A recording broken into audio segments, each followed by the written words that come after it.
Okay, hi students. Now today I'm going to show you what we do with rendering a concrete floor. So I've got an image here that I just wanted to talk over first. So if you have a look at this, a lot of concrete floors are polished. And so what we get is we get reflections. Anything that's highly polished, you're going to see reflections down into the surface. The more polished it is, the deeper the reflection. So if you have a look at this image here, we've got a couple of windows in the background.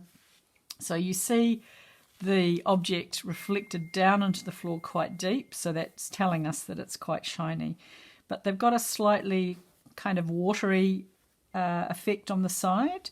So I'm going to use this as my reference today to basically do this floor here. So this is the form that you've already got. I've put in a couple of windows in the background just so that we have a light source, because essentially it's the light that you'll see, or a light colour that's being reflected down into that.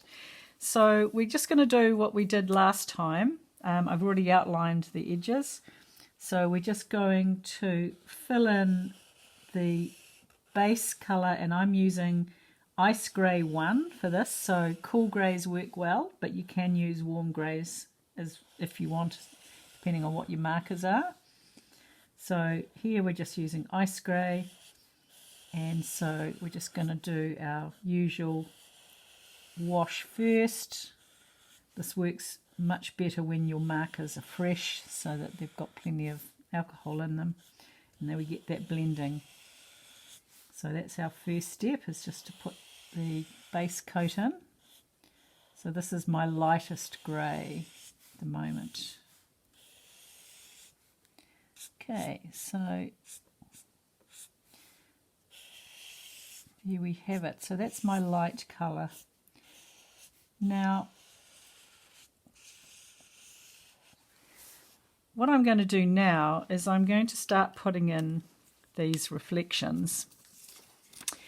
And because reflections are always going to be vertical into our drawing, I'm going to turn my paper around, and I'm going to basically just lay in another layer over top of the cool grey one. So you can see there, I'm just starting to lay in. And you don't have to go all the way down, but I'm starting from the top edge.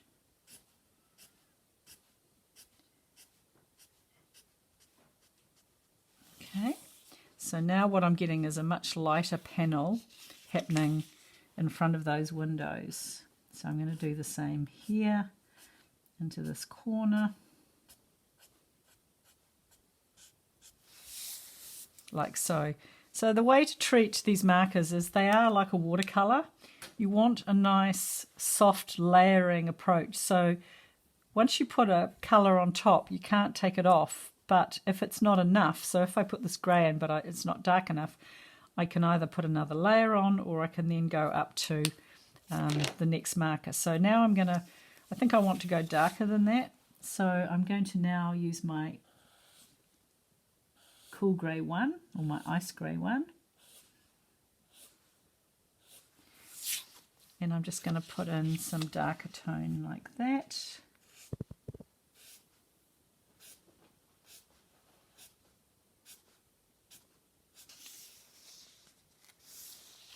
Now I might want to go all the way down yet, but I'm just going to see how this goes.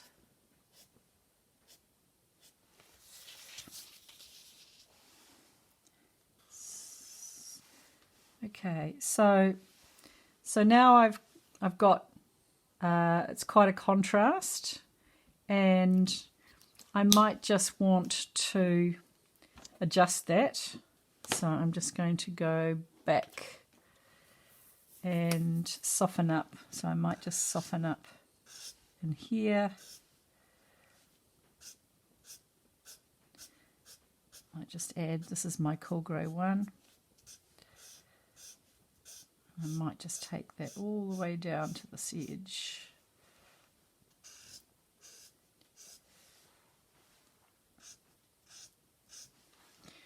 So sort of got this effect where, you know, we're actually seeing some variation, and I might just, in places, want to go a little bit darker over top here.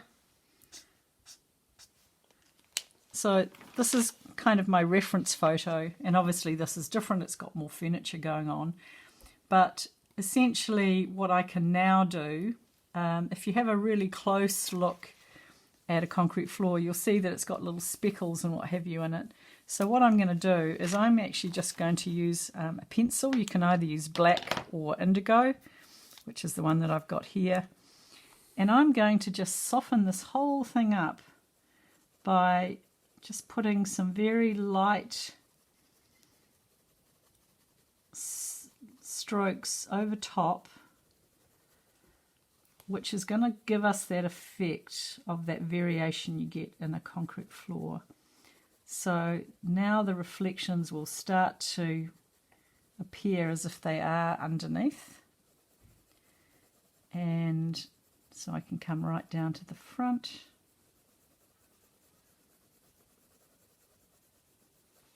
And I can just soften that all up. But you can see that I'm just trying to float some texture across that front, like so.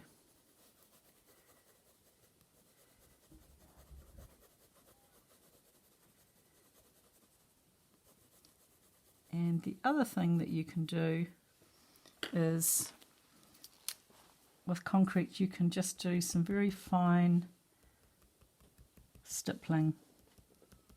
It's quite often in a concrete floor you get the aggregate, and you can see the various pebbles and things that have been ground off just underneath. So you can just do a little bit of that. And then if I want, I can add a little bit more grey. So if I feel that, you know, I want to indicate here where you've got the reflection of the actual frame,